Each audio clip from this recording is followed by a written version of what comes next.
The podcast that floats down here.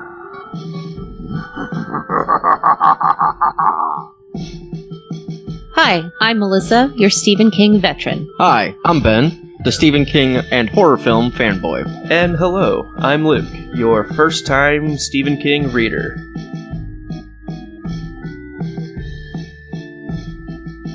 Hello, and welcome back to the podcast that floats down here.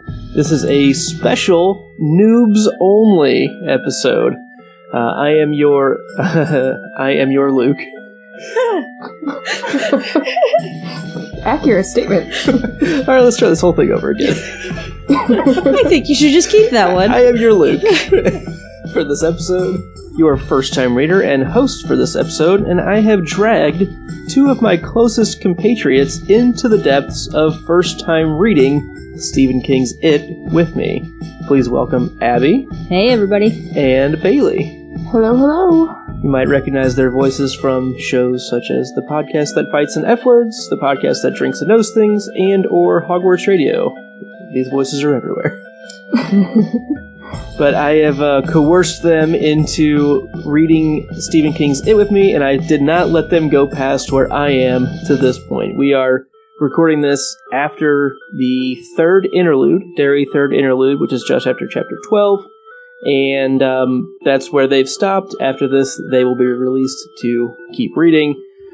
But we have a special episode going through some of the WTF moments that we've had, and the biggest predictions and questions that we have this far in the book. Listen to the Floats Down Here podcast on Radio Public. It's free and easy to use, and it helps listeners like you find and support shows like ours. When you listen to our show on Radio Public's Android or iOS app, everyone benefits. This show and all of our shows at thepodcastthat.com are produced with the love and support of our wonderful Imaginary Legion patrons. Learn more about our rewards tiers at patreon.com. .clown. .clown. Learn more about our reward tiers at patreon.com/stayimaginary. All right, ladies, you ready to get into some of our top favorite things or least favorite things about this book?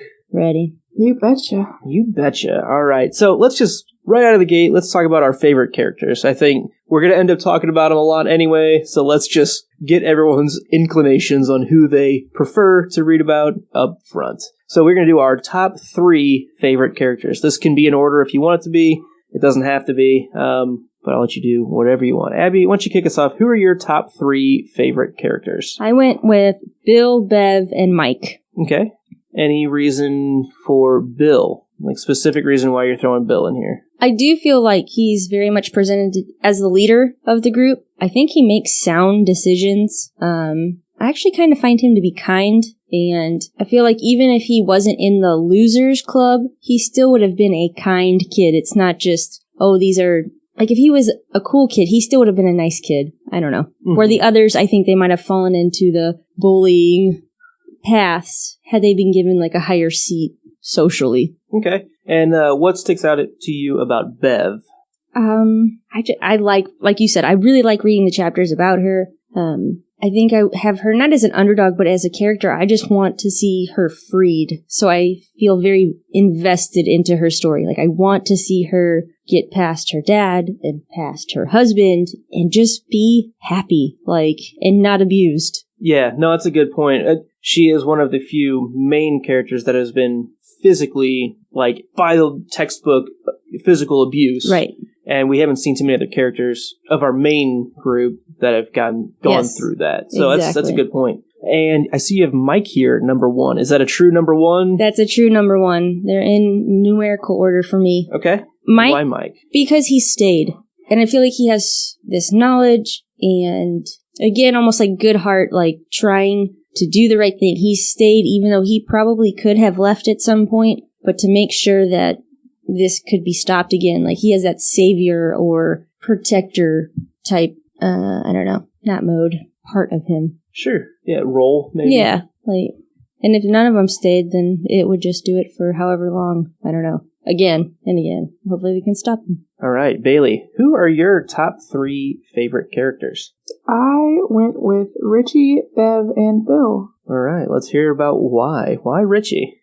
You know, I mostly picked my favorites based off of who they are as adults, and I feel like not all 3, but Bill and Richie for sure definitely have made something of themselves and really moved on from their childhoods in Derry. And so that was kind of why I picked them. I just liked that they were able to overcome what they endured as children. And Bev, I love that she is finally starting to realize her worth and that she is worth more than being with someone who beats and abuses her. Yeah, especially, I mean, Bev, like her and Tom, like, she's the breadwinner, right? I mean, he's basically on her coattails, and the fact, I mean, we know she's talented, and all of these things, and yeah, I'm with you. It's awesome to see her kind of having some, what's the word I'm looking for?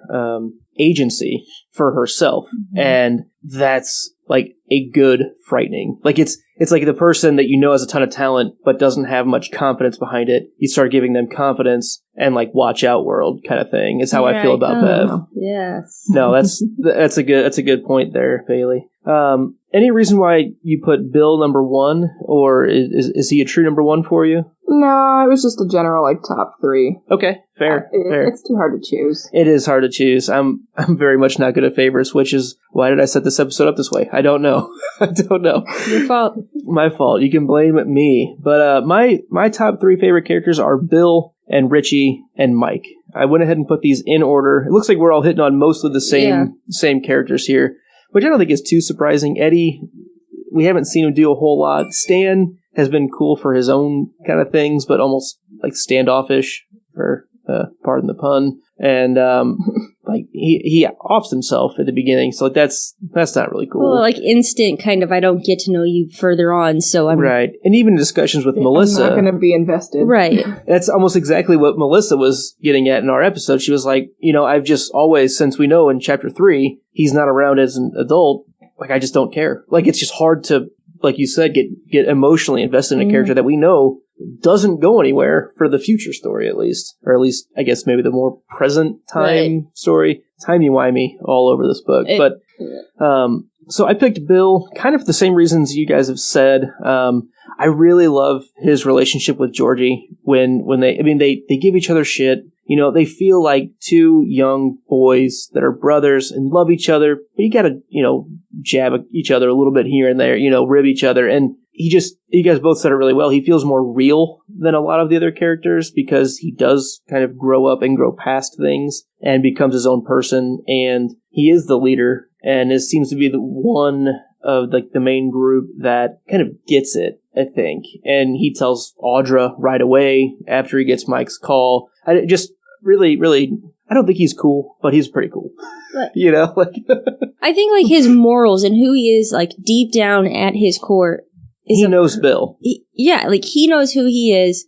He's not trying to fight his way past his spouse. His spouse, trusts him enough and understands that he is an intelligent, and he has to do this, and there's no, well, you can't, or I'm gonna beat you, or don't do this to me.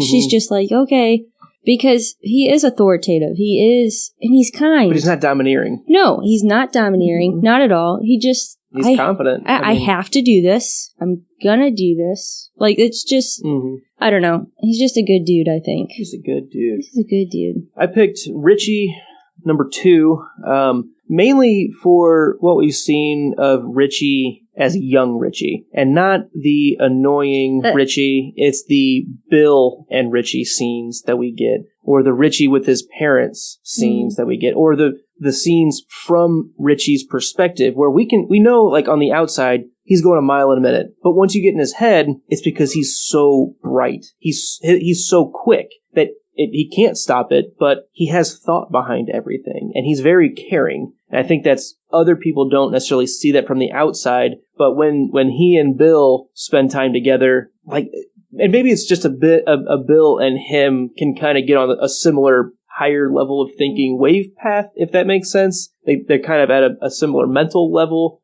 Bill can keep up, and so Richie doesn't have to try so hard and get flustered. But I really like Richie for how caring he is and how thoughtful he is when he's talking to Bill and he's like, hey, let's go check out Georgie's room. You had this photo album thing that was just crazy. I have a hard time believing it, but I trust you. Like, let's go check it out. So I really like maybe just those two as a pair work really, really well. He really feels like kind of the second in command at times. Mm-hmm. And Ben does too, for different reasons, but he has like no confidence with it, except for when they're building the dam. Eddie seems to be kind of a facilitator around the group. He moves things around, but doesn't really make choices. Richie seems like Captain Riker he seems like Jean-Luc Picard's Captain Riker, the second in command, as far as I can tell. Like, he can steer the ship if need be, if but Bill knows his place. Like, yeah. He'll step back and let Bill do his thing, but if Bill needs help, Richie's the one to help him. Right. And my favorite character, our listeners, I don't think are going to be too surprised by this. I love Mike. I think Mike is my favorite, mainly for the brain.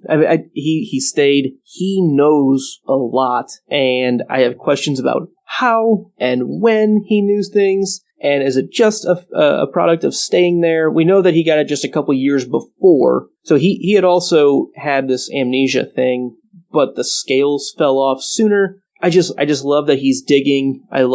He seems kind and curious. That's something curiosity is something I very much value. And I think Mike is pretty cool. I like his investigative side. Mm-hmm. And not, I'm going to go look at books. Because he realizes that's not, or at the newspapers. Like, he goes and finds these old people who aren't going to be around forever. Tell me everything you know. And he feels like he's outside of the group. Like, you kind of said it, he's kind of playing this guidance role, almost like the conscience of the group, getting the group back together, and it's kind of, I have questions about Mike. I have a lot of questions about Mike because we've never seen him with the younger group. I just have questions, but I love the character, and a lot of good scenes with Mike. Let's talk about our favorite minor characters that we saw very briefly or here and there. Bailey, why don't you kick us off? Who's your favorite minor character? So, my favorite minor character so far is Bill's wife, the actress Audra Phillips. I like that she is extremely supportive and understanding of Bill, and now that she's learning things about his past, she wants to be there for him, even though he doesn't necessarily want her to be involved in it. Yeah, it's a little bit questionable, like, Audra, come on, not a good idea. Like, probably don't go. You're gonna get yourself into so much trouble. Like, I'm gonna not advise doing this. Yeah. I just feel like where she's coming from, though, is so different, obviously, than Tom Rogan's. Like, it's not a controlling Bill thing. It's he might need help. Yeah, something really bad's going on, and maybe I can't help, like, get over the hurdle, but I can be there when he needs to cry or when he needs support. You know, like, I just want to be there because he's my husband, and she's a decent person, too. Yeah. It's like the healthiest relationship we've seen in the entire book. Yeah, and I'm really scared to see what happens. I don't even want to talk about it. We'll talk about it, don't worry. Oh, boy. My favorite minor character is Eddie Corcoran, who is the young boy who gets killed by the monster in the Black Lagoon. I just find that chapter very interesting. It was also his stepfather who killed Eddie's younger brother with the recoilless hammer. And that whole scene, which I teared up while podcasting, like, the dude killed his stepson. Like, that's fucked up. Like, that, I have problems with that. That one got me for sure. Having a son about the age of what the boy was at the time. Mm-hmm. And I just really like Eddie Corcoran's inner monologue that we get when he's going down to the canal, and this is like the first time I think, well, like, it was right around here that I started my what is it spreadsheet of, I'm seeing all of this symbolism every single time we have an it or Pennywise interaction, and this was one that kind of confirmed it right after Mike's Rodan. This is all in the same chapter. So Mike's Rodan bird, like, I was like, oh man, there's orange, and there's like all colors, silver every time. And I was like, we check back to Eddie's, and sure enough, it was like all the same stuff. And like, I just like how he's being lured to the canal, and he's like, I know I shouldn't be doing this. And then he feels himself going, and he's just like, I want to turn around. I don't want to do this. And he's just still going and going. And then he's like, he kind of gets to that point of no return and starts going for it. He's like, I'm not going to run because, that would be kind of silly. And he probably should have just fucking run. Yeah. But I found his character to be pretty interesting and, really, really sad in that chapter, I think. Abby, who is your favorite minor character? I don't even know who this is. So, my favorite minor character is the owner of the Falcon, Elmer Curti. I love him. He, first of all, had a bar that became very successful. He wasn't really sure why. Young crowd. Well-dressed. Never ran out on their bills. Polite. Didn't fight. Like, it was great. Business was all going. Guys. That's all you could ask for. Yeah, I mean, and we even make comments about, if you had told him, like, it was a gay bar, and he said, oh, no, it's not. Like, no one would have believed him. Nobody would believe him. But he didn't know. And even after he did, I guess, put it all together, kind of didn't care, because money was good, and they didn't fight, and they paid their bills. Like, I just liked him. It was, like, a nice, in this very homophobic town to have, even if it is just for the money, him be like, look, there's some really great qualities about this group of people, and it just was funny to me. I liked him. No, that one always stuck with me too. That's an interesting chapter with Adrian Mellon and Unwin and that whole group of three bullies. I remember reading that chapter, and again, this is chapter 2, and we just had Georgie who just got slaughtered. Right. Didn't see that coming to open the book. And it doesn't necessarily, like, as we see through the whole book, like, just flow right. We've jumped time and what? Yeah, and so, like, I get into this book that I've never read before, but it has been, like, this huge pop cultural thing for, 25, 30 years now, or longer, 85. I mean, basically, I'm like, I did not expect there to be such, like, social justice warrior stuff built into the book. Like, I just didn't anticipate anything like that, and it was very unexpected. And it totally changed the tone of what I thought this book was going to be in that chapter. Me too. Mm-hmm. I thought it was supposed to be like, because, like you said, it's been this social icon. I've never read it. I'm not like a huge horror fan or whatever. I don't like the blood and guts, mostly because, I don't know. I just don't. It's not my thing. And after this, I was like, wait, this is going to be different than just... It's not just slasher let me guts eat and... monsters and... Okay. Hey, I'm trying to spook you. Exactly. There's going to be okay, I can get down with this. Spook you? Yeah. Right? Spook you? Yeah, this book has surprised me in almost every chapter, I think. Yep. Yeah, and like from then, it's been like, think of all of these other social things that King has tackled almost chapter by chapter. It's like, okay, well, this was the thing he wanted to point out. Racism is in there. Mm-hmm. Gender inequalities is in there. I mean, throughout, it's been in there. Amazing and bullying, just like abuse. Yeah, I mean, it's domestic violence. Yeah, it's all over the board. I just never would have anticipated that being a string of themes through this book, and it is the core, I think, of this book, is like hitting all these topics and like dusting it with fantasy monsters and stuff, which is cool. Mm-hmm. It's just a really interesting twist on those. And then guess what? It's not just It's not just Pennywise that's the monster around. Sometimes it's the people around you, too, that are just normal fucking people that are just normally fucking awful. Oh, boy. All right, well, we're off to a hot start here.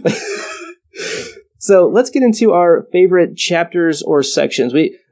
For how this book is, we know that some of these chapters are 90 damn pages long, so we broke our podcast episodes up into sections. So we made this favorite list, favorite chapter or section, or however you want.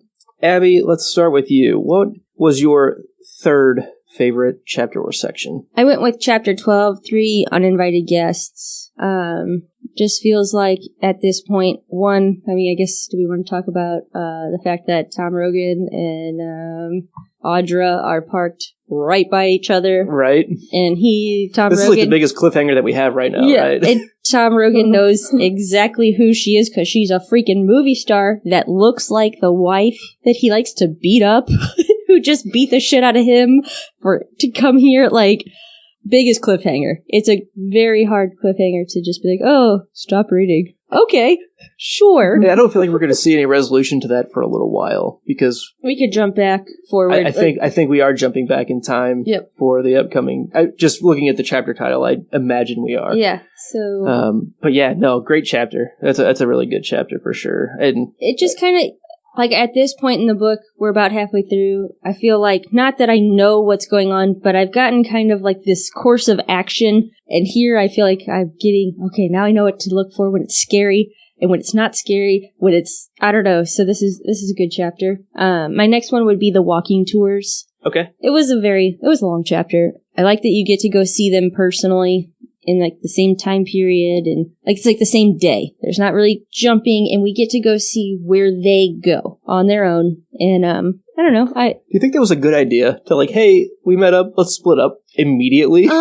Well, since like all of the advice, especially by my other second favorite non-big character, Mr. Nell, the police officer, was like, stay together. No, I do not think it was good advice. Even in that chapter, Bill recommends that to the kid with the skateboard. Right. He's like, stay in groups. Yeah, go in groups. Oh, we're not doing that though. Right. Let's all split up. Yeah, now that we're adults, we're grown-ups now. We don't need to stay together. We'll be totally fine from this monster. Right. But yeah, I like that. And they all get like visited, kind of. Do they all? Bill doesn't. Bill doesn't. Mike doesn't. So it's just interesting. And my last one. Stan doesn't either, for the record. For the record. Sorry, Stan. My last one is going to be Chapter 9, cleaning up. And I guess it's the part of Chapter 9, right? When all the kids help Beverly clean up the bathroom. I guess not all of them. Some of them. Because not everybody's there yet. Yeah, Stan's there, Ben's there, and I believe Eddie is there. And I like that this is where we get confirmation. I believe right after this happens, they tell her, like, not after, right before they clean it up, they're like, look, we've had these other experiences too. You're not alone. They kind of, right here is where this little group is starting to really form. Mm-hmm. More than, oh, we get picked on, so we're going to hang out next to each other. We have this commonality, and now I feel like this is where, like, their little battle begins. So I like them. And I think it's nice that they pay their money to help her clean the bathroom. Right, yeah, Stan ends up paying for it. He's like, I have 20 or 50 cents or whatever, and they all go and do the laundry. What 11-year-old wants to go do laundry? Right. I don't even want to do that. That's Stan's thing. You're right. I don't even want to do laundry. Right. Oh, laundry. Who wants to fold for me? I think it shows that there is a very caring friendship, too, on top of, like, we need each other, or they care for each other, and it's nice. Yeah, we also get a lot of, like, only this group can see the evidence of what's going on. Mm-hmm. Like, the parents can't see it. Even some of the other kids, right. I don't think, can see the blood everywhere. So, like, it's just, yeah, I have questions consistently. Bailey, what were your top 3 favorite chapters or sections? My third favorite chapter is chapter 10, the reunion. I like that we get to see them all coming back together for the first time. They kind of do a quick catch up, and then it's like, okay, why are we here? There is a reason, and it's not a good one. Mm-hmm. And let's just get to it, because clearly there's something that needs to be taken care of.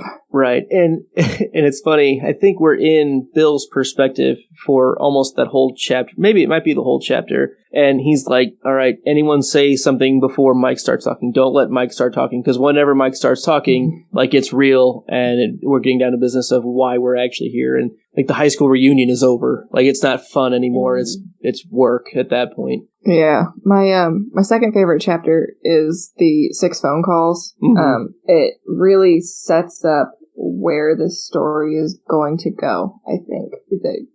It's like these people are living their lives, and there's something that's so bad that's going to draw them all back because they feel an obligation. Yeah. And I don't know, like, the whole Ben chugging the whiskey thing, it's like, what? What? I mean, and clearly it's bad because it messes them up. You know, right. You see Ben is chugging the whiskey, Stan offs himself. Yeah, takes a bath. Bev gets in her huge fight with Tom there too. Yeah. That's a lot of crazy My stuff. favorite scene is Bev leaving Tom. Gotcha. I work for a domestic violence shelter, and so I see people in these people that are getting out of these situations, and it's great to see this written so well, that she's finally had enough, and she's over it, and she is taking charge of her life again. Her liberation is joyous to read about.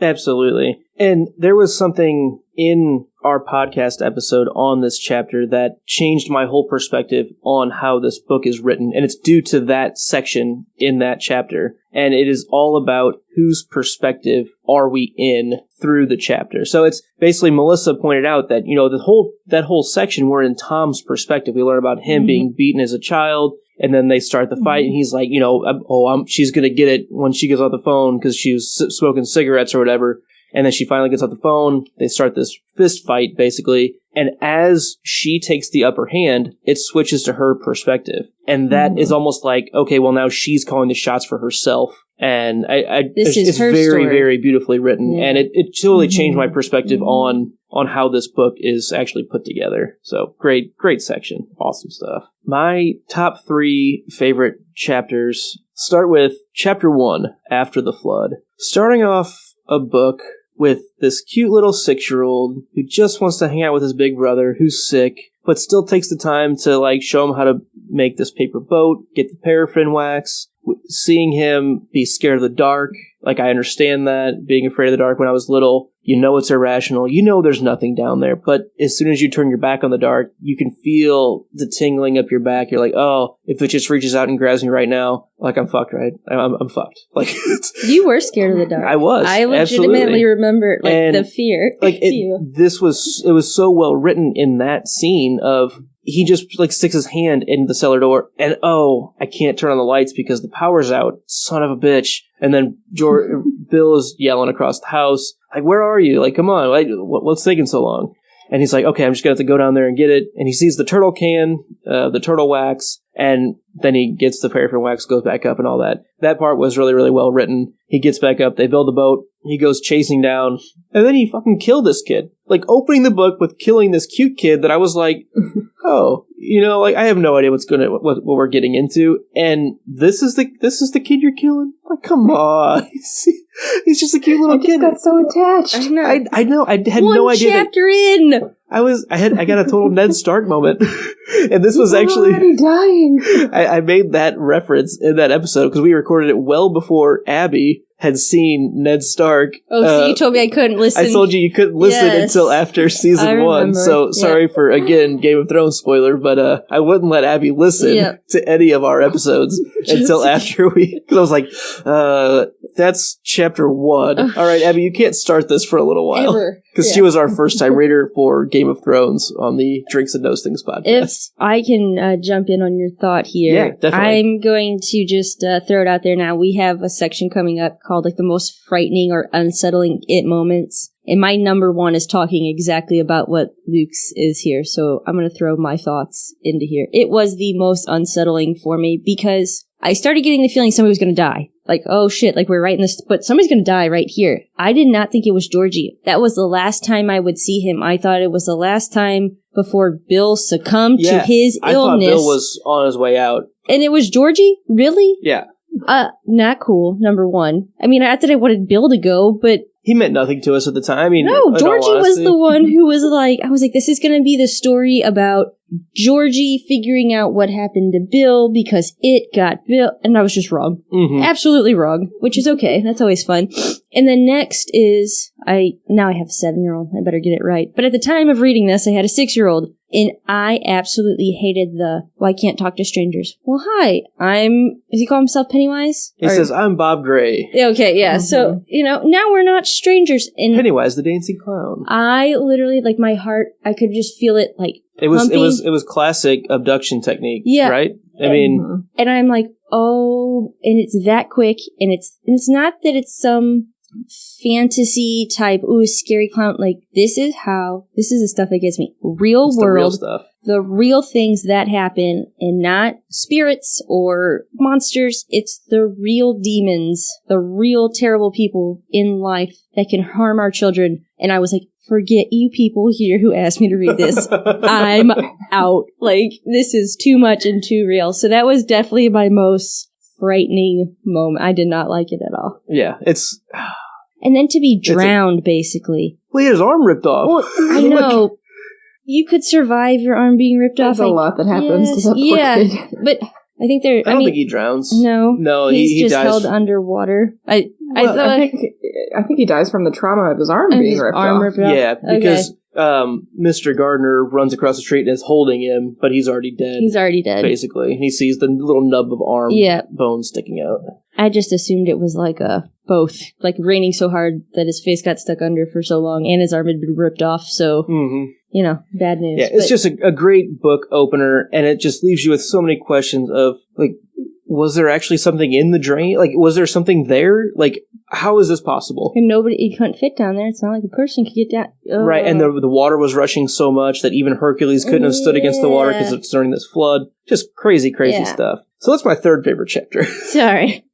My second favorite chapter is chapter 8, Georgie's room in the house on Neville Street, for a lot of reasons. This is the scene we have of Richie and Bill going to look at the photo album in Georgie's room, and they have the old-timey photo, and they see themselves walking around, and then it's just crazy. Bill tries to stick his fingers into the photo, gets them cut, and then later on in the chapter we have the scene where, again, Bill and Richie go to the house on Neville Street. They go in, and they try to escape from the werewolf/clown. So the first time that we saw it turn into two monsters at the exact same time. Basically, the perception from the people that were there saw two different things. It was just a lot of really cool things that really opened up my perspective of, like, everything before this was, like, you could kind of justify it as, like, hallucinations, or, like, okay, maybe there was, like, actually a person there, and, like... Or a fucked up dude in a clown suit doing these terrible things. If you've ever seen... BBC's Sherlock with the Hound of the Baskervilles episode, like, that's kind of a thing that they do in there, and I'm like, I can see where this could go with something in the air is just causing hallucinations. This was like, no, this is real. Like, this is actually some kind of magic that is allowing unnatural things, extra natural things to occur in this town. And, oh man, I just wasn't ready for it. My number one favorite chapter is chapter 6, One of the Missing. This is Eddie Corcoran's chapter, as well as Mike Hanlon. And I already talked about Eddie Corcoran a little bit with the Monster of the Black Lagoon. That was another one where it's just like, okay, like this isn't possible. Like, you can't just do this. And so he gets chased down the road and then gets his head torn off, which is like, you can't fake that. And then we have Mike Hanlon go into the Kitchener Ironworks as well. We learn about his dad, who really encourages his curiosity and investigation, and like, hey, ask questions. Like, there's more going on here. Like, seems like Will knows, but isn't telling Mike things directly. He's like, hey, I need you to figure these things out for yourself and for, like, everybody. And the fight with Rodan, this is the first time we've seen somebody actually fight back against it successfully and escape. So that was really, really cool. I liked that quite a bit. All right, so let's get into something that Abby already kind of spilled the beans on. The next part. I just did want to rehash it here in 1 second. You're good. So this is the most frightening or unsettling it moment. For me, my top three go... Number 3, the covering up / social amnesia of Derry townsfolk. It's very unsettling to me of how either there's this actual amnesia that they can't remember, or they just avidly choose to ignore and move past these horrific things that are apparently always happening, but amp up every 27 or 28 years and conclude with these huge cataclysmic events, basically. We're like, how is there a population in Derry? Like, just by numbers. Like, I just don't get it. My number 2 is in the Derry third interlude, the last chapter that we read here. The clowns that were firing the guns along with the kind of the mob at the Bradley gang, and how, like, it was just really bizarre how the mob were okay with seeing the clown there and, like, not surprised, and were like, hey, cool, he's fighting with us. Just accept it. And, like, no one really questions it, and if they do, they're just kind of like, oh, it was whatever. And, like, it was just, I didn't expect that at all. And the fact that everyone that saw the clown firing the same gun that they themselves were shooting. It's just like a kind of an astral projection of themselves as this hate-filled townsperson, which the flipping the switch of hatred around this town is also really bizarre. Like, what the fuck? Or Pennywise amping already aggressive situations. I kind of lump that into here. Same thing with Adrian Mellon. Like that was a clear something fucking changed, and they went into animalistic mode. They get that mob mentality without necessarily having 5,000 people or 40 people going after it. We've got 3 guys or a couple bullies, and that animalistic, heart just pumping, turns into a rage, a berserk. That they can't stop, which isn't normal for 3 guys. Not usually. Yeah, My number one most frightening or unsettling it moment was the old-timey photo in Georgie's room where Bill and Richie see themselves in the photo. Like, that alone was just like it's one thing to see Georgie, say something, again, this can be kind of a hallucination. Just Bill saw it, whatever. But the fact that they're both sitting here basically watching what looks like an old-time movie of themselves. And then Bill puts his fingers into the photo, and it cuts the fuck out of his hand. What? Why would you even try that? Yeah. Because he was trying to stop the boys in the photo from going to the clown. He was just no, oh man, that was another one of those, there is something more going on here. And I just, it's so unsettling. This scene, or part right before this is Bill crying about Georgie dying. And and Richie's like, if I had a brother, I'd be crying. Right, don't cry, they'll call it. That's not cool. And he's like, and then he says, but if I totally accepting of it. Mm-hmm. To your point earlier about those two being together, this is not what I expect of adult Richie or Richie that we see but this is really who he is. Yes, and that's exactly the type of moment I was trying to get at. Or after the house at Nebel Street when they are laying on the ground basically because they fall off the bike and they just start hugging each other. They're just what? All we have is each other at this point. Yep. It's just, Richie's a good dude. He is. Bailey, what were your top 3 most frightening or unsettling it moments? Oh gosh, there's so many. It's tough to choose. Number 3, I went with Mike waking up in the library in the balloon. Mm-hmm. Oh my gosh, just thinking about not knowing where it came from, and there's no evidence that anyone was there, but there's this balloon there with your face on it. Right, and there were footsteps towards, they're in the dust on the floor, but none going away from him. So he's still there. I get. Is he part of the balloon? Yeah, I don't know. That's because I forget what he was dreaming about before that. Was that in the second interlude with the black spot that he then comes out of that? Yeah, he was and writing down his memories from his dad. Mm-hmm. Yeah, that's right. Which the whole black spot, that's messed up for sure. But yeah, no, the balloon waking up from a really hectic scene, terrifying scene before that, and it's just okay, now this is just that little bit extra of it can get you wherever you are kind of thing. The quiet scary is scarier than the loud crazy scary. Yeah. Mm-hmm. My number 2 most frightening moment is your number 1, the photo in Georgie's room. Just the blood. Ugh. Oh, so the first time that it was actually the scene before earlier in that times. Yeah.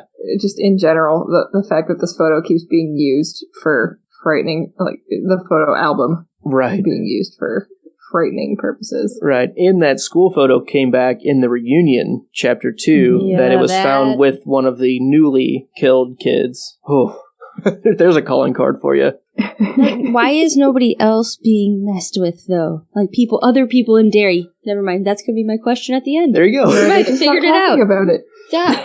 Shut up, Abby. Okay. All right, Bailey, what was your most frightening or unsettling moment? Bev going back to her dad's house. And Mrs. Kirsch. Yeah. Just the whole, when she starts transforming and then she turns into her dad, and she, I wanted to fuck you. It was just so wrong on so many levels. I just sat there cringing the entire time I was listening to this chapter. I care about you, Bevy. I really do.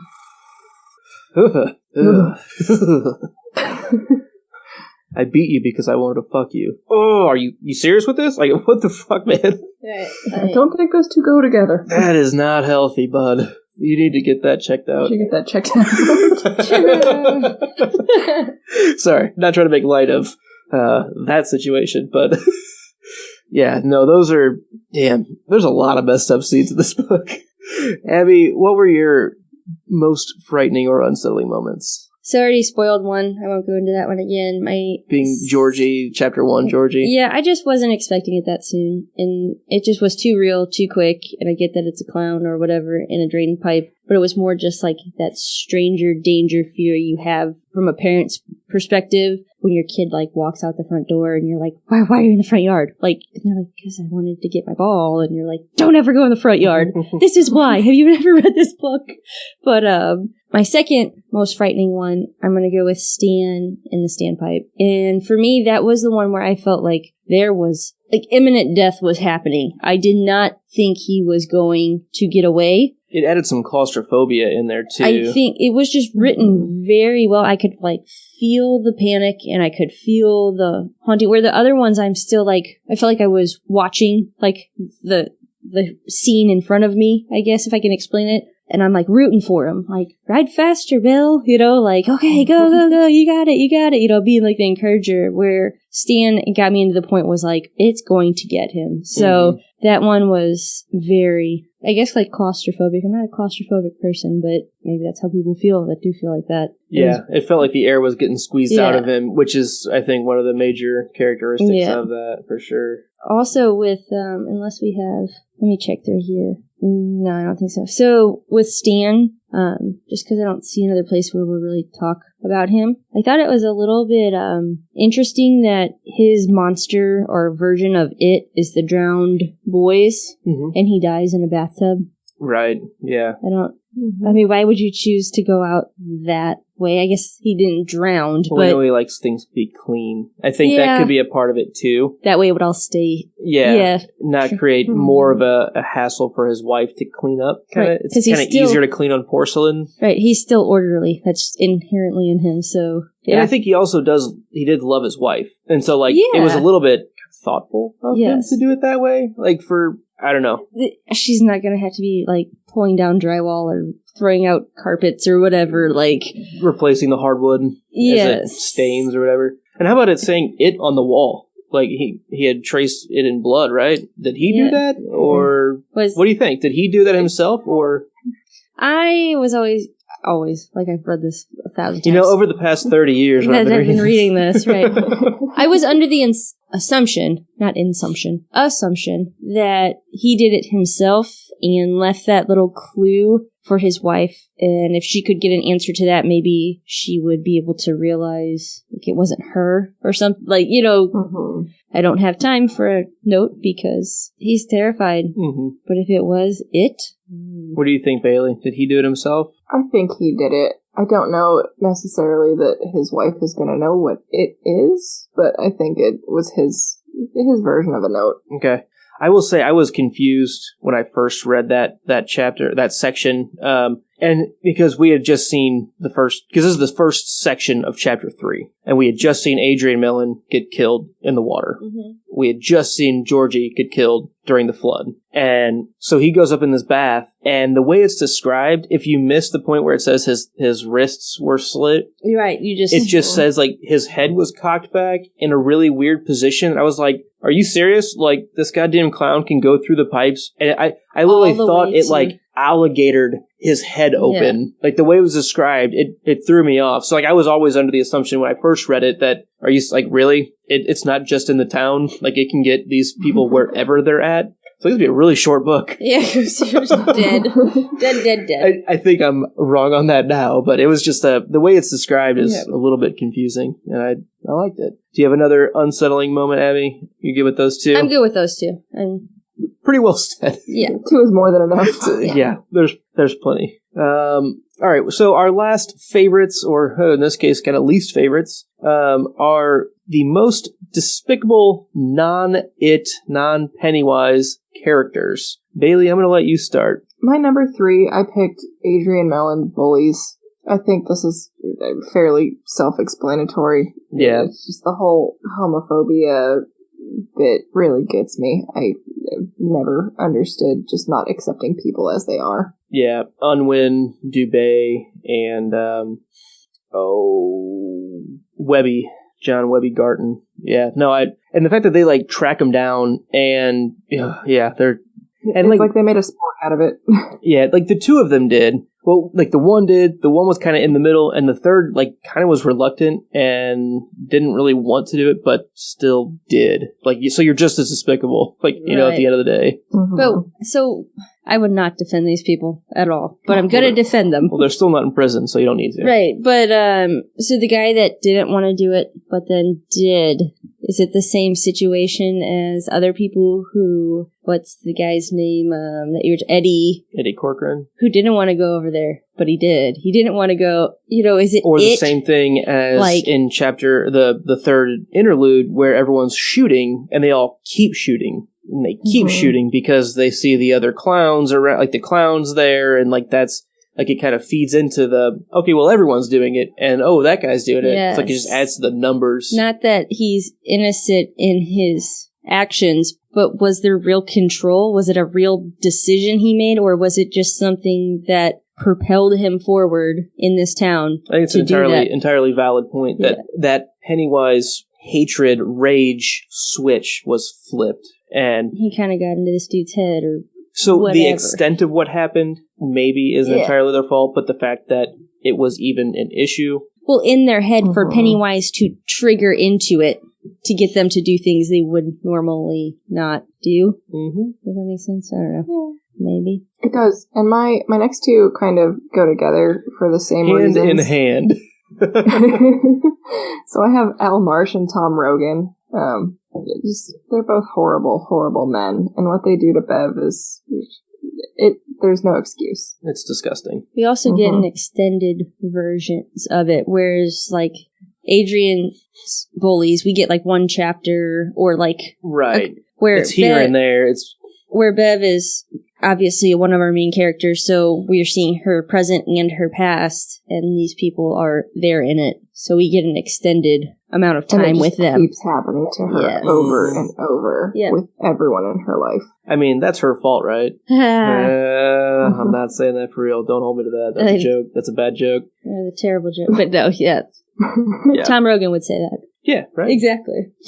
Abby, who is your most despicable character? So I went with Al Marsh, and the reason why I picked him number one over anybody else, I didn't pick anybody else because I'm a slacker at my workbook assignments. But I picked him because I feel like if there wasn't an Al Marsh, there wouldn't be a Tom Rogan in her life. She's like conditioned that this is love, this is deserved, this is bred into her. So that's one reason I picked him over Tom. Yeah, I really truly believe that had there not been, him, then Tom wouldn't happen. And one of the lines that stuck out to me in a chapter in this book, I don't know which one. Shoot me. But there's a lot of pages. There's a lot of fucking pages. But it's the chapter where her mom asks her to wash the windows and cleaning up. Yeah, so it's in that chapter, and she's like, "Please, wash the windows. I have to go visit my friend at the hospital." And I thought it was interesting that Bev's response to that was, "Oh, did she fall?" And to me, that's like, "Oh, I fell down the stairs. Oh, so I smashed." The mom's friend is also being beaten. That's the insinuation that you're getting from it. Well, I'm just asking. She said that they were in a car accident. That no, she didn't fall. Her and her good-for-nothing husband or boyfriend were in a car accident. I just thought it was interesting that Bev's very first question or something that could possibly happen was the lady had fallen. Just a vague. Gotcha. It's such a prevalent thing in her life that why wouldn't this lady in the hospital, badly enough beaten in the hospital, have taken a fall? It might be a stretch to get there, but... No, I think it's a good point. I hadn't thought about that. I almost feel like you could even lump Bev's mom in with this whole thing. She does nothing to stop it. She asks if her father touches her, but she never doesn't really follow up. Yeah. There's no direct question that a child could answer and in a safe spot. You're right. Well, and as long as your father doesn't sexually touch you, it's all good. Yeah. I have... Did you wake the blue devil, I think is what she says. Did you anger your father last night? Her making it her fault. I think both of the parents are a mom who stands by and allows their child to be abused. Well, she's likely beaten too. She is beaten. Right.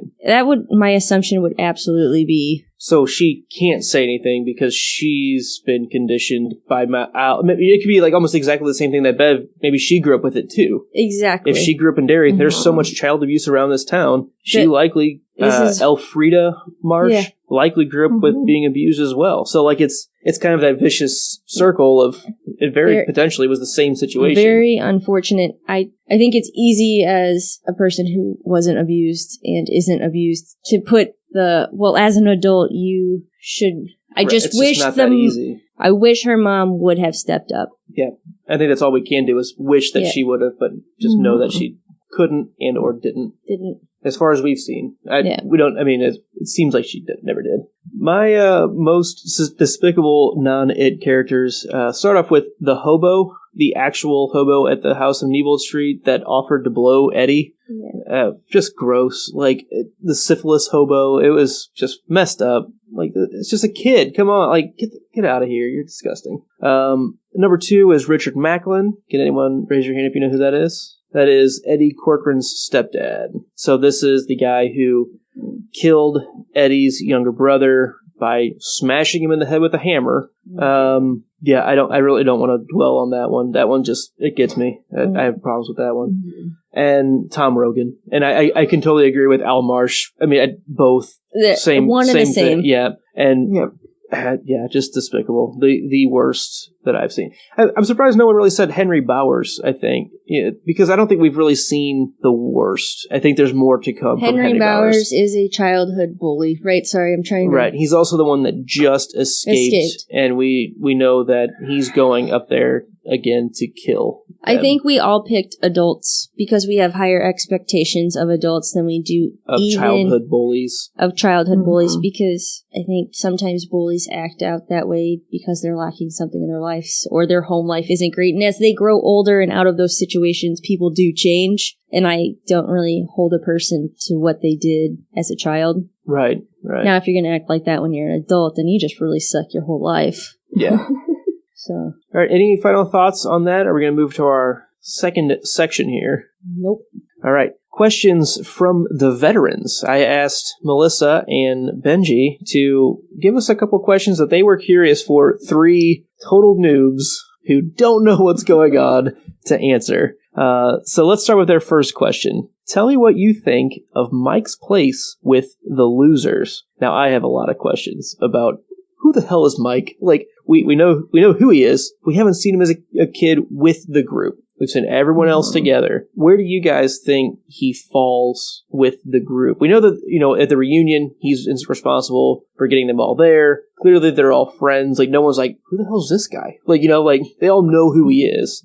Bailey, what do you think? What's his place with the group? I have no clue. I've really not done much Mike speculation as to where he falls in as a kid. Okay. Abby? As a kid, I think he's just like the last piece of the puzzle. I think it's interesting that we often see 3 bullies. Yeah, that's been pretty consistent. And here we have 7 kids. Mm-hmm. But both like kind of powerful numbers, if you want. That was a discussion that we just had in the chapter 12. There were some more instances of that. And I don't know. Has it been said yet about...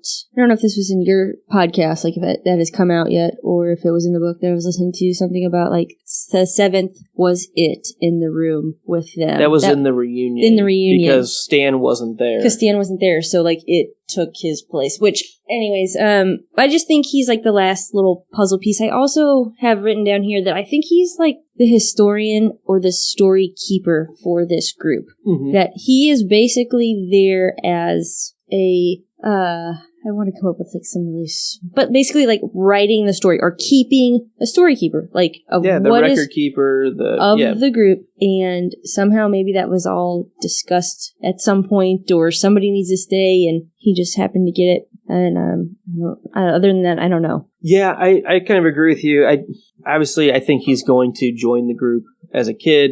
I will say I was very surprised to find out in the second interlude that he was black. there was no indication of that, and it was just like, oh, okay, well, here's another social thing that he's going to tackle now, which is what it turned into with the racism at the black spot. But it was just, it didn't make me feel any different about him. It was just one of those, I wonder if that's going to play a part as younger Mike in 1958, joining this group of little white kids. Like, I just wonder if that's going to play a part at all. I don't know. I find that curious a little bit. And I think he is going to be the key that kind of, I've been making this joke, kind of forms this child Voltron that we've been building over the past half of this book. And so, yeah, he's the final puzzle piece and just knows stuff. Like, he's the one that I think is going to really provide the information that Bill and Richie and Ben are going to kind of lead this group and figure out what they need to do is kind of where it's at. Yep. Second question. Tell me what you think of Pennywise's choices of targets. That's a really good question because it's varied quite a bit. There's been so many kind of offhand people. I mean, there's been so, especially when you go to like the interlude chapters and they talk about all the historic things as well, with like the cannibalistic family that the Marstons, I think it was called, but the Kitchener Iron, like all these huge cataclysmic events, like the Kitchener Ironworks and the whole town disappearing, like Roanoke, if you remember that part of it. It was just, I don't know. And Adrian Mellon compared to Georgie. I don't know. What do you think, Abby? I think that he chooses, I don't know if he takes like high consideration of who he's going to take, more opportunity. I don't know if he stalks and preys. I think he goes to his haunts, and when he finds the right conditions and the right happenings going on and the feelings right, that's when he strikes, when that opportunity arises. Bailey, what do you think? Yeah, I think I would agree with that. It's the least, not even, I guess, chance of being caught or being discovered. I think that's the opportunity that it looks for. Yeah, it definitely seems like most of these instances, it's a character walking into like a Venus flytrap, right? I mean, it's almost like the situation was sitting there waiting for somebody to stumble upon it. You know, with Eddie going to Kitchener Ironworks, and he goes into that silo tube or whatever it is, and it's like, well, you're not getting out. Like, what are you going to do now? Like, it's alone. Just like the perfect way to easily amplify the amount of terror he can kind of produce within that person, which I think is what he feeds on. I think once that terror is amplified, like he harnessed that, like it makes him stronger. Absolutely. To get to the big ending till he goes away. Like he feeds on it and gets bigger and bigger and bigger and bigger, and then there's some big, huge... Like Jafar in Aladdin 2. See, perfect. We haven't gotten a Lion King reference yet, so this is not a podcast yet. But yeah, I find it very interesting to think of, like, did he target some of these specifically? Like Georgie? Like Georgie, or I keep coming back to, like, the Adrian Mellon. Like, that was around a group. Like, why would you go... Like, I don't know, that one throws me off a bit. But was he the first killing of this time frame? It was a bit of a ritualistic thing. Even in that chapter, they kind of call it that. They were like, if you would have looked at the program, it seems like it was all leading towards Dairy Days. Here's the schedule. And it all leads to the sacrificial killing of Adrian Mellon. Right. Like, what? Yeah, I know. That was... like, wait, yeah. This is chapter 2. I know. But I think there's a kid killed right before that. Like, I just wonder if something else small had happened to get it stronger or amplified, so that way in a group he could be more powerful. Yeah, I don't know. It's a really good question, though. We don't know. Yeah. Sorry, veterans.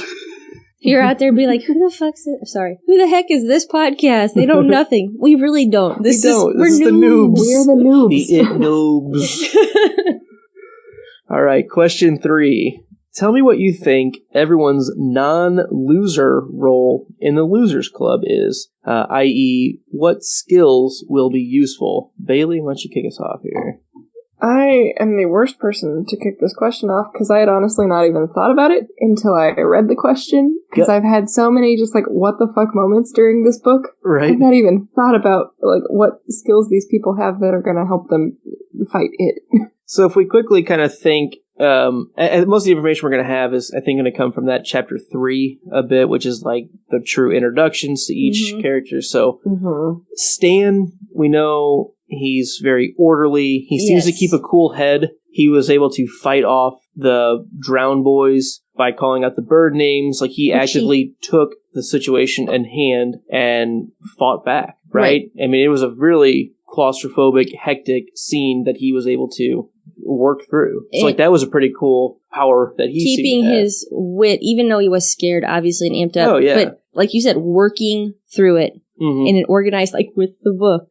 Yeah, absolutely. What bird names do I know? Procedural. Just... I definitely feel like that could be a part of it. And he was the first one to kind of believe Bev and say, like, okay, let's go check it out. Him and Ben kind of both did that. Right. And, I don't know. I feel like the orderliness is going to be part of what he brings to the table. So then we have Ben, who is a builder. I mean, he is a designer. He can figure out how things need to go together. Spatial awareness, for sure. Let's see. He can also drink a hell of a lot. Yeah. As long as he has some lemons. Yeah. Maybe we need to try that on the Drinks and Nose podcast. I don't know. I'd rather not. Let's not. Terrible idea. What else does Ben bring? He was also very accepting of Bev. I mean, not just like I have a crush on her, so I'm going to try to follow along with her because I've got the hots for her, but more so like, I believe you. Let's check it out. And there's the blood. I see it there, and there. Right. He also escaped the mummy by kind of keeping his head a bit and was like, I'm going to go ahead and get the hell out of here, like, now. We then have Bev. What do you think Bev's superpowers are? I don't know. I mean, she obviously is pretty good at sports or whatever game they were playing, so that's good. You have some kinesthetic type of intelligence. So she's a fashion designer, we know, by trade. And she's got that kind of a natural talent. I don't know if that really helps them much unless they're going to try to put on disguises. Right. Like... I mean, she also is the only, like, Target girl, and we're led to believe she's very attractive. Target girl, as opposed to, like, Walmart girl? Sorry, yeah, definitely. She's definitely a Target girl, I would say, obviously. Yeah. But, Totally. But I meant she's, like, the singular, the one girl. We have one girl, we have one token That's girl what I meant, not Target. Token, here we go. Clap, clap, let's edit this so Abby acts like she knows what we're talking about. Token girl, I believe she's attractive. We're led to believe that even as like a child. The boys have crushes on her. That is some type of superpower though. Like using her good looks, not really sure. I feel like there could be something with her just mental resiliency, right? I mean, like she's used to getting the shit kicked out of her, unfortunately, but it's kind of a skill set that she's not going to be deterred by a little bit of pain. What does that guy say? Elmar, she's like, quit that baby. He just says it like in a certain way, baby crying or blubbering or whatever the wording is he uses. She's like, I'm not going to cry, even though she just had the shit like knocked out of her as he punched her. You're right. She definitely is a tough chick. Reminded me very much of one of the characters from Outlander a bit when they get beaten and refuses to cry. Oh yeah. Gotcha. Let's see, who else we have? We've also got Bill, leader. Yeah. I mean, is there really much? I mean, it keeps a cool head, listens to everybody, takes advice, gives advice. That Bill has a reason to get rid of it that is stronger than the rest of them, other than this thing is terrifying and this is more than the right thing to do. Like, we got to get rid of this because it's not scary. It took his brother. He's got a chip on his shoulder. Yes, there's a debt to settle here, and I think he's very motivated. That's right. Get you it. I get you it. Come at me, bro. And we also have Eddie, the driver. He can drive fast, well, knows directions good. Maybe it's a map thing. Maybe it's like... I think it's going to end up... So, getting back to Ben for a second, we know that he understands systems as well. So, like, he understood once Mr. Ness told him, like, hey, you backed up the canal here. Like, that means there's sewage going other places. We know the sewers, all the underbelly of the town has to do with this. So, like, the mapping, I think, is going to be a big deal for what Eddie can provide, and it's going to be working with Ben's natural ability to figure, systematic thought approach to how that's going to work, that those two together can kind of hone in to find where its lair is. Corner it into... Draw it out, maybe. Yes. That's a good point. Draw it out. I like that a lot. Be able to kind of take this power back through the system that it uses. Right, we're going to back this up, or we're going to do this to either get him where we want or keep him where we want. That's a really good point. I think. Look, we're going to figure all fucking out before we even read the rest of this, guys. We are so wrong. We have Richie, Eddie, Bev, Ben. Richie. We haven't touched on Richie. Bailey, what are your thoughts on Richie's superpower? So, Richie, he does his voices. Which seem effective. Yeah, that's... Yeah, and there's been a lot of talk about, it's kind of like a Bogart type character for a Harry Potter reference. So I'm wondering if his voices don't have some effect on that somehow. And confuse them? Like, confusing it or making it feel insecure about whatever it's doing. Yeah, I mean, it's almost every time we've seen people actually fight back, it's been pretty successful. I mean, there's been several different ways, and not just like, oh, punching and kick. Like, no, like actually, like it's always like a mental thing, mental resistance, or like, yeah, like throwing it off its game, confusing it. I don't know. I definitely think you're right with Richie. The voices seems to be the fact that he can portray other people. I think kind of confuses it or just it doesn't know what to do with those voices. I think you're right. I think that it is trying to become the scariest thing to you, and when you throw another person in there it didn't see, throws it off its game, like where Richie can be very successful. I don't know. I think that's all of them. All right, next question. The townsfolk of Derry. Tell me what you think of them. How does the presence of Pennywise affect the life of the town? Well, apparently it doesn't. I mean, this is just natural. They're not concerned about anything. Right. I mean, it doesn't affect them because it's always affected them, and that's just natural. I think that it's very much normal to them. This isn't because it has literally always happened. And yes, even in like the 80s when this is set, right? 80s or late 80s. 85?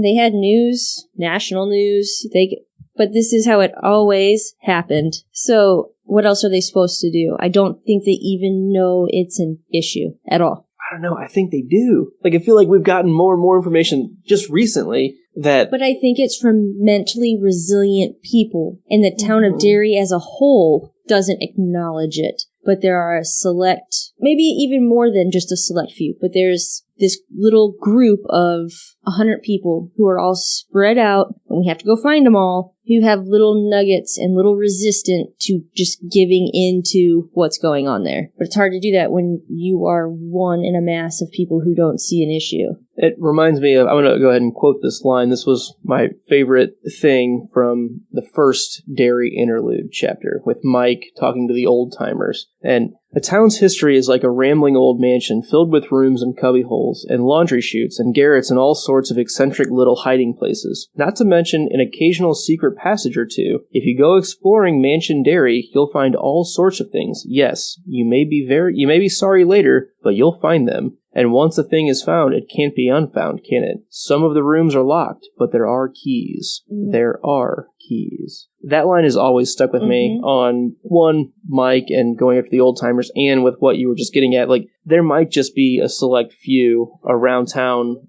that actually know what's going on. And here's the other thing. The people that do know, once they get somebody believing, then maybe it then attacks them. Up until this point, they really are oblivious, and they don't see the blood, and they don't see, so they don't have that burden of the scary, terrible things going on that the select few see all the time, and are battling it kind of alone, but for the betterment of everybody around. I don't know. It's just... I'm not Stephen King. I don't freaking know. Okay? I haven't read this book. Don't ask me. I don't understand what's going on. So, talking on that, could some of these old-timers have been parts of previous groups that fought Pennywise? I think so. Yeah, especially if they're still around and they don't have this amnesia type thing that seems to be happening to everyone. And their group has just moved away. Maybe they didn't move back. I mean, maybe they fought it off or weren't successful, and there's just like one of them left, kind of thing. Right. Yeah, I don't know. That's a good point. Bailey, any other thought on how much Pennywise's presence affects the townspeople? I think that about covered it. All right. Got 2 more questions. Would you have come back to Derry if you received a Mike type call? Bailey. 2 words. Fuck no. Okay. I'm sorry that it is going to terrorize everyone, but I am not about to help kill it. A little self-serving. Not my monkeys. This is not my This circus. is not my circus. I played my part. I'm out. Yeah, sorry. What do you think, Ab? I've always thought they didn't have a choice. Like, it wasn't them. It was either stand or go back. It was either, like... Stan had a choice. That's what But I'm I saying. think that was the choice. Like, almost this weird amnesia, magical, whatever, like, actual binding contract. They do have this cut the hands blood promise, too, that starts showing back up. Like, Right. we see Bill's scar show up that wasn't there. And I think if you aren't going to fulfill it, then you are going to die. So I would rather just say no and be okay. But I don't really think they had a choice. So I guess I go back.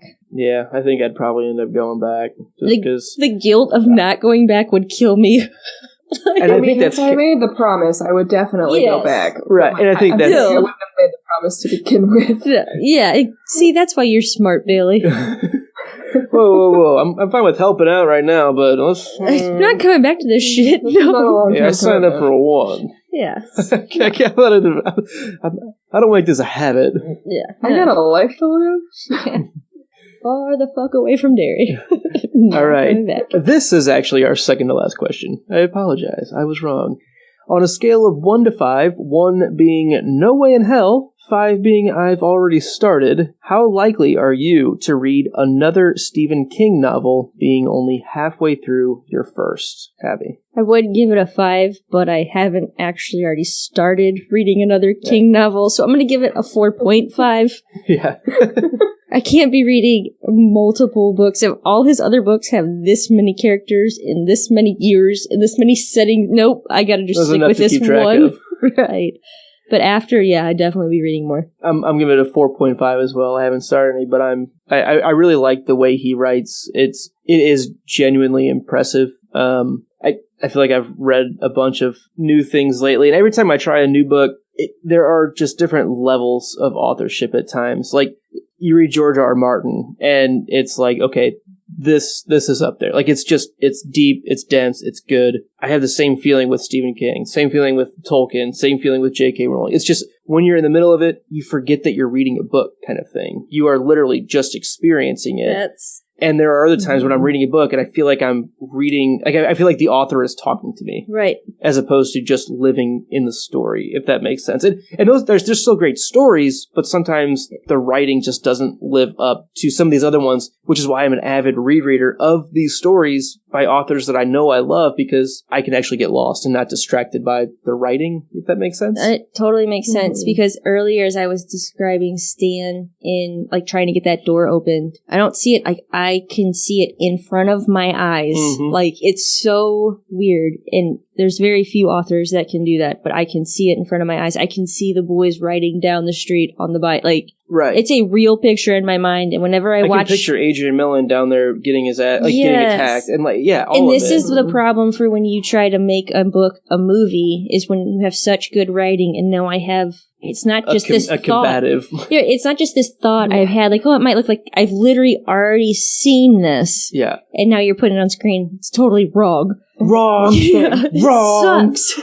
Like, why would you do that? No, the bar and the leaky cauldron's on the other side in my mental pub. Yeah, god dang it, you know? Like, so, Stephen King, he's a good guy. Good guy. Bailey, what do you think? Good guy or not good guy? Good guy. I am also going with a 4.5. Yay. Have not started yet, but will as soon as I finish it. All right. It sounds like a pretty good three for three clean sweep. We are in. We are floating down here, I guess. Oh boy. 4.5 average. And only because a 5 wasn't offered. That's not an option. Yeah, it wasn't I an haven't started it option. yet, therefore it can't be an option. All right. Last question. And you may not have gotten this reference in your rereads, or in your rereads, in your read-throughs. But tell me what you think of Chud. It's been mentioned, I think, once. Does this term stand out to you at all? If I had to guess, It doesn't stand out. I don't know. I do know we're talking a lot about like sewers, and at one point I'm pretty sure like we get like the sewage smell and all that stuff. I would imagine it has something to do with that. I feel like it's really close to cud, like chewing on it. Okay, all right. Like, I don't know. I feel like maybe it's some type of gross like drink. I don't know. Okay. Bailey, did this term stand out to you at all? It does not. If it's been one reference, I was busy working on something else instead of listening to it. She sneezed and missed it. Like, if it's one reference.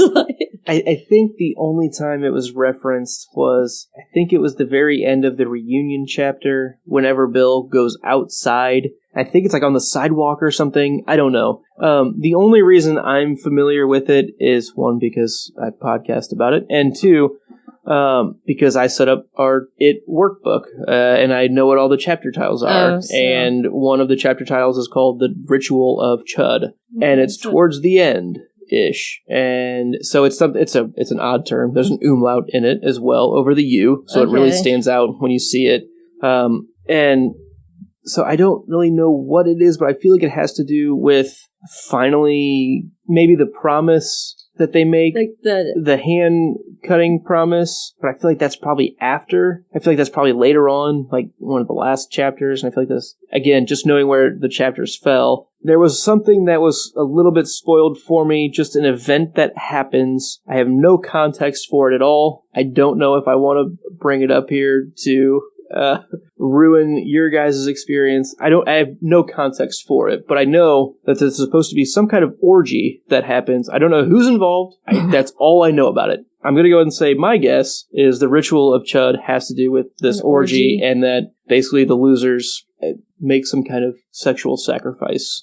I literally have no idea, other than someone was like, oh, that's the one that has the orgy in it, right? Like, I don't know. Like, thanks. Maybe. Please stop talking. No, please don't talk if you ever given all the did. references to sex throughout this book, I wouldn't be surprised. Yes. Yeah, and like, as we've gone on, I'm like, okay, it's feeling like that could easily be a thing. Yeah. So that's my guess. So a little bit spoiled on thing. Sorry for bringing you down to a little bit spoiled level on that. That's the only spoiler that I knew. Truly. Hard to say a spoiler because I have no context for it. We're it's actually lying.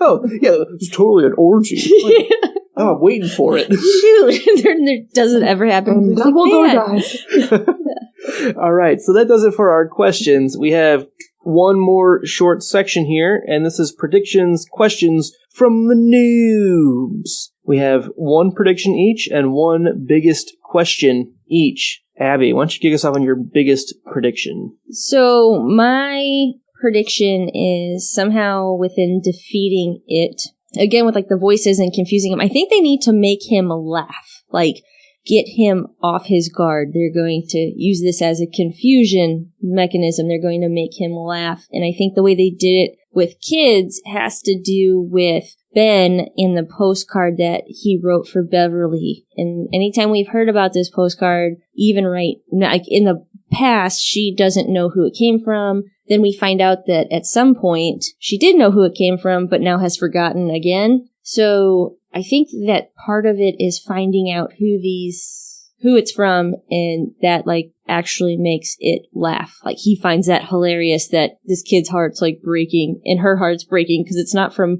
like, this love triangle that nobody actually likes anybody that's in it. So I think it makes him laugh, and I think it just has something to do with finally defeating him or sending him away.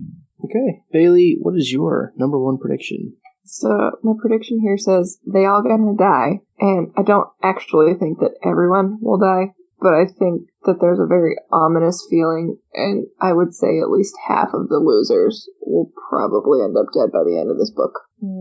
We will finalize that tally here at the end. Oh, man. For prediction. You know what? She's probably right, but that really makes me sad. Like, I wasn't prepared for that. Yeah, well, I've been asked those questions early on as well. I have been living in ignorant bliss, like just pushing it outside my mind. Just actively choosing not to even think about it. Yeah. Just, you'll think about it here in a minute. Start thinking about it. My number one prediction, I have kind of a soft one here, and it's one that I just made in chapter 12. Tom will find Audra, and she is going to die fairly quickly. I just don't think that's going to work out very well. Either it's going to be a hostage thing, and she gets abused like Beverly, which could happen, but I just don't think her going to Derry is a good idea at all. And I think either Tom is going to kill her, or something really, really awful is going to happen to her very, very, very soon.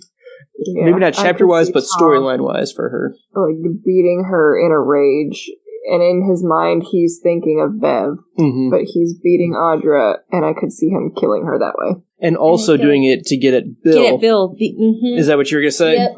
That's exactly, like, this takes out two of them. Bev gets guilt, Bill gets, your wife's gone now because of you and what you've done with mine, or, oh, man. But my real biggest prediction is the Falcon, the gay bar in town in 85, is going to burn. We've been back to 85 because that's when the reunion is. Yes. But we haven't been back there more than storyline-wise, so. We've just, the interludes have all been in, for the most part, in 85, the reunion, the chapter 3, and walking tours. But after that, Mike calls them, right?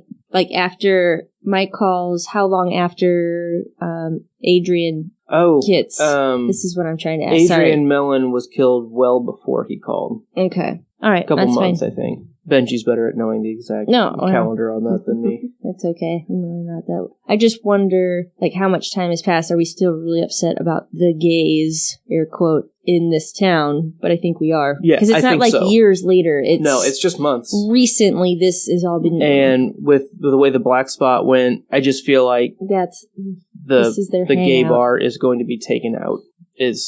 So I'm predicting that it's going to burn. You guys are really taking me down here. I don't like it. Gosh. All right, so let's go ahead and get to our biggest questions. My number one question: who/what in the actual fuck is the turtle? This goddamn turtle. I've had feelings on and off that it's Mike. Like, I feel like Mike is the voice of the turtle. At times, it feels like there's references to that, or at least he channels the voice of the turtle. I don't know, because he feels like he's a little bit of an outsider, feels like he's a little bit outside the group, but it's still part of it, and they keep referencing, even Stan in his chapter 3 section references the turtle, like, oh, the turtle will provide for it. Like, the turtle will help us out. And it's like, I don't know if it's... Did he become the turtle? Did he become the three-eyed raven? Yes. I mean, like, it's kind of, that's a little bit of the feeling that I have with it. Or is there some kind of supernatural good force in Derry that brings this group together, and that is the turtle? I don't know. That's my biggest question for this book moving forward, is what is the turtle? Bailey. My biggest question is, why the hell do people still live in Derry? That's a good Why question. haven't they just left? How are there still people there? Like, right, just in all general. these murders? How are they not all dead? The population they're numbers killing just children, so clearly they must be procreating quite a bit. Right? You gotta keep Why procreating. are they still so you can trying keep to raise their abusing them. families there? Right. And we can't act like they're completely oblivious to everything going on, because the moms will say, you know why, like, you need to be home. Yeah. Mm-hmm. Everyone knows. Yeah, they all know. That's what they're like. It's not like an amnesia thing. It's What the losers went through, I think, was an amnesia thing when they left. I think everyone in Derry knows they are actively choosing. And we get that a ignore lot it. in the second chapter with, is it Adrian's boyfriend? I can't think of his name. Don. Who's like, of course it's Derry. Like, why? Yeah. And he It's loved this fucking place. town. And he loved this place, and he didn't understand, kind of, because he hadn't been Don there. Haggerty. Yeah, that's right. So, but Don gets it. He's like, it's this town. What don't you people get? Like, it's just the way it is here. Pennywise is the town. He even says that at the end. He's like, what do you think it means? It's this fucking town. It's the whole place. Right. If you don't know that, then Right. like, come on. Really suck at being a police chief. Abby, what's your biggest question going to the second half of this book? Well, before we were talking through, it's still going to be my biggest question. Why is it just these kids? Or is it just these kids? But we had talked earlier, maybe there are a few other, just not complete or almost complete groups of people who do know that can fight. And we talked about our little Voltron of kids.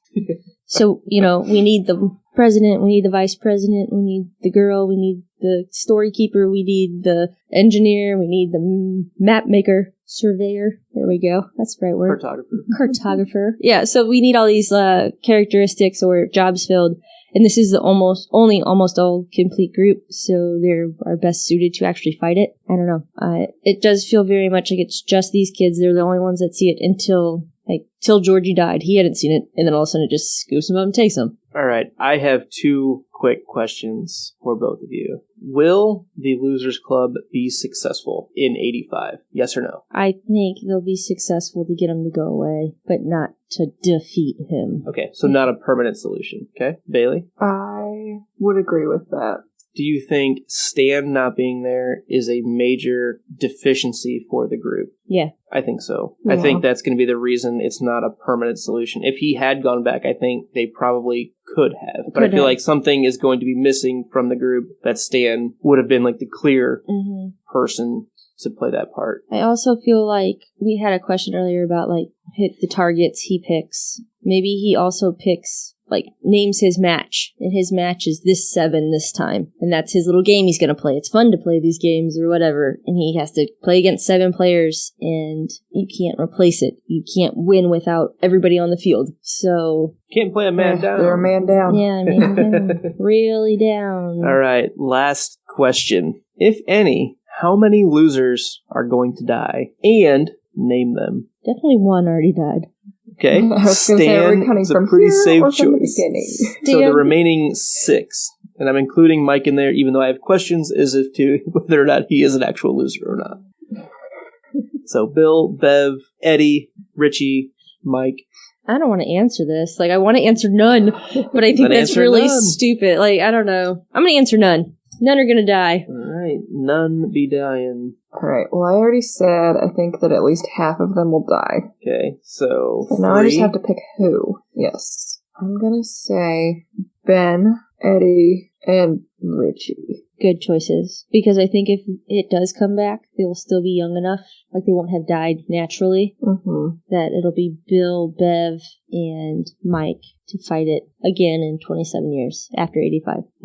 That's interesting. And those would be the Bill and Mike are I think Mike kind is of the key. torch bearers. Mhm. Mike holds the candle until Bill can come back and take it. Yep. You know, that's how it Mhm. felt like at the reunion. Mike got everyone there, but it was up to Bill To get 'em. to actually initiate. Yep. Right? Yep. I answered this question, I think, at the end of chapter 3. I think I said 2 of them were going to die. I think it was Ben. I think I might have said Richie. I feel like Bill's not going to make it. Really? I feel like that's going to I be... really want Bill to make it, though. I do. I mean, his brother already died. I know. And I that's really why I want think... Mike to make I need it. some vindication for Bill here. I feel like Mike can't make it because he knows too much. That's know, going to like- be a prime target. That is who he's going to Yeah. need to Because go they- after. I don't know. I also have a feeling or a thought, what if he is naming his 7, a new 7 does not get picked until all 7 originally are dead. And then I get a new team until they're all dead. And that's why it spanned for so long, because no group of 7 people have defeated him. That's a really good point. Especially if he can take one out before, in the killings, if he can take one of them out, then Before you they have, find each he has other or- potentially 3 cycles Right. of almost, maybe a little bit of combat, but he's going to get to his major, big, climactic Mm-hmm. feeding, Right. as you very well put. I like that. That's a really cool thought. Oh man. I really don't want to move to Derry, guys. A little freaked out. All right. Well, cancel that. Flight. No vacations. All right. I'm gonna go with 2 again for my how many will die, and I am going to say I just don't feel good about Ben making it through. He's too lovable, I think, and he's gonna make a sacrifice. I think he's gonna sacrifice himself. Ben? Ben, I think so, and I think Mike. I don't like saying it, but I feel like Man. he's too powerful. He knows too much. All right. Any final thoughts on the first half of the book? Yeah. Thumbs up for the book so far? Big thumbs up. Big thumbs up. All right. Find us on social media at Floats Down Here on Twitter and Instagram. Send us a digital clown. I don't know. Send us an email at floatsdownhere@gmail.com. Please don't send a clown. Please don't send a clown. Please don't do it through the sewers. Send us a sewer message through your local metropolitan paper sewer boat. district. A paper boat. Send us a paper boat with paraffin wax. I was just kidding. And check out thepodcastthat.com for all of our different shows, including this one, our Harry Potter show, the podcast that must not be named, podcast that drinks and knows things, and more to come soon. Subscribe, like, rate, leave comments on iTunes and YouTube. While you're on the website, also check out our Support Us page for all the ways you can help support our podcasting company here. Is that me? Sorry. No, I guess it's actually Bailey. Oh, did we even Am tell I just her? reading what was up top? Sure, that's fine. This show and all of our shows at thepodcastthat.com are produced with the love and support of our wonderful Imaginary Legion patrons. Learn more about our reward tiers at patreon.com/stayimaginary. We really appreciate you joining us here for our Noobz episode. This was a lot of fun. Ladies, you guys can go ahead and read the rest of the book if you'd like to. I'm still stuck reading chapter by chapter. But we will see all of you beautiful listeners next chapter when we discuss chapter 13, The Apocalyptic Rock Fight. You'll float too. Stay imaginary. Thanks.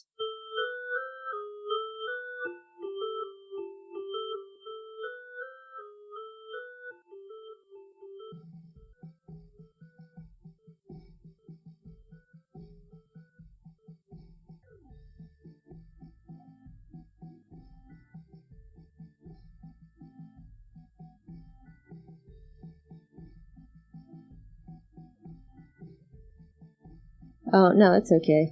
I just think that Irish police officer, like, he's involved, or he's, like, one of the people who know, but can't do anything about it, because he's not one of the chosen 7. Okay. Also, like, just random older people in town have some knowledge, but can't necessarily fight it. Because I don't know, he just alludes to it. He's like, You boys know what's going on around town, right? I think is what he says, something like that. And he's like, I like to come down here, but you do not, like, you need to be in a group, which is the same advice Bill gives. Skateboard kid. Yeah, so weird. It's dangerous to go alone. It's true. It's dangerous to drink alone. As Sly would say.